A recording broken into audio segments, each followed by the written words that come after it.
Hello mga ka-Lashroom! So, ito na naman tayo for the videos. Kung interesado ka sa video ito at gusto mo makakuha ng tips, tapusin mo hanggang dulo. Kung hindi ka naman interesado, panoorin mo pa rin.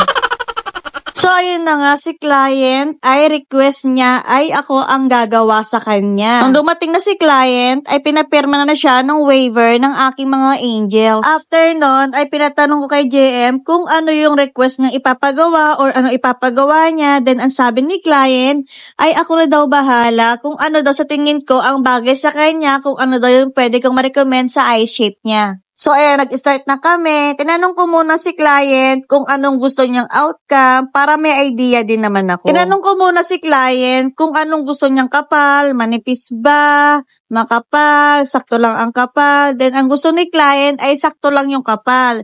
And then, tinanong ko naman din si client kung ano ang gusto niya. Kung nakakaliit ba ng mata or nakakalaki ba ng mata. So, ang request ni madam ay ang gusto niya is nakakalaki daw ng mata. After the conversation, chinek ko muna yung eye shape niya kung bagay. Then, chinek ko din yung natural lashes niya kung pwede. So, ayun, pwede naman. Of course, as a lash artist, hindi tayo pwedeng lagay lang ng lagay. Dapat alam din ni client kung ano ang gagawin natin sa kanya.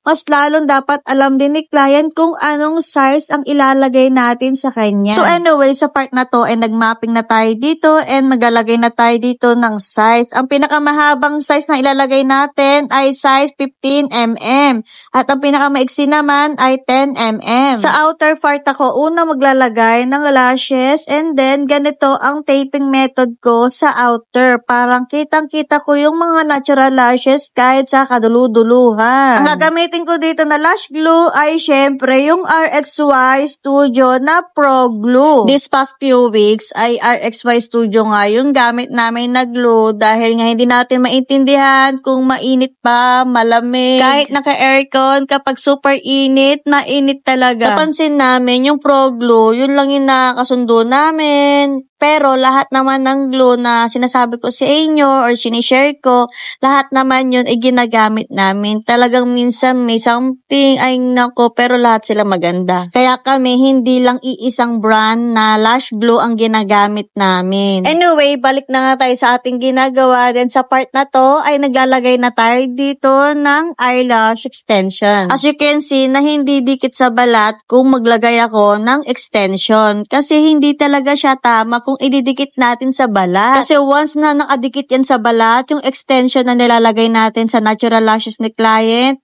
ay pwedeng maging cause yan ng pamamaga, allergy sa client natin, and masakit siya kapag pumipikit. And dapat hindi tayo overglue kasi once na nilagay natin yung isang extension na overglue, kapag natuyo yan, para na yung may pamintang durog.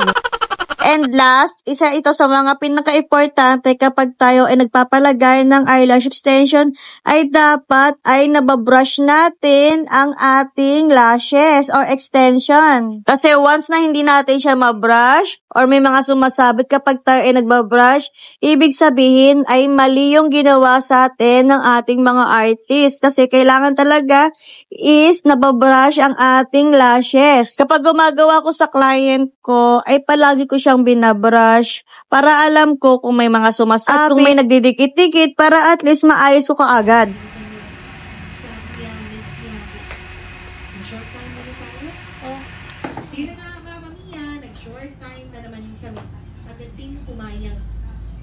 After 1 hour nga, ay tapos na ako dito maglagay ng extensions and maglalagay na ako dito ng lash bonder.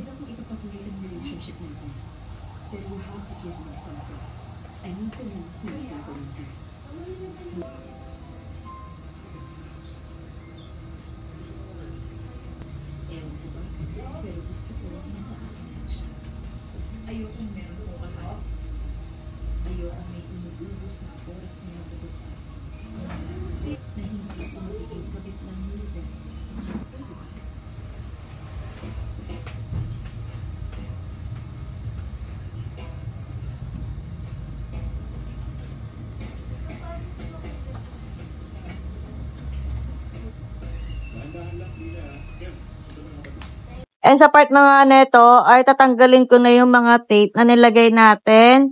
And as you can see na hindi gel patch yung nilagay natin, okay lang naman din yun. Kung hindi gel patch ang ilalagay natin sa ating kliyente, walang magiging problema doon. Okay lang kahit tape lang yung mailalagay natin sa ating kliyente. Make sure lang din natin na hindi lalabas yung mga bottom lashes at i-make sure din talaga natin na hindi sila lalabas. So ayun, tapos na. Dilat, ma'am. Tinta sa akin mo. Sige pa. Pikit. May nararamdaman po ba kayong tumutusok? Happy po. Pikit-pikit po. Dilat.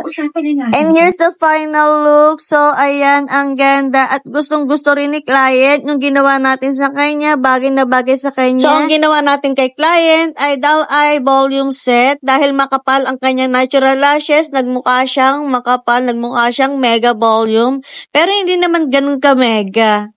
So, ayan, diba, ang ganda, bagay na bagay sa kanya. And as you can see na hindi siya overglue.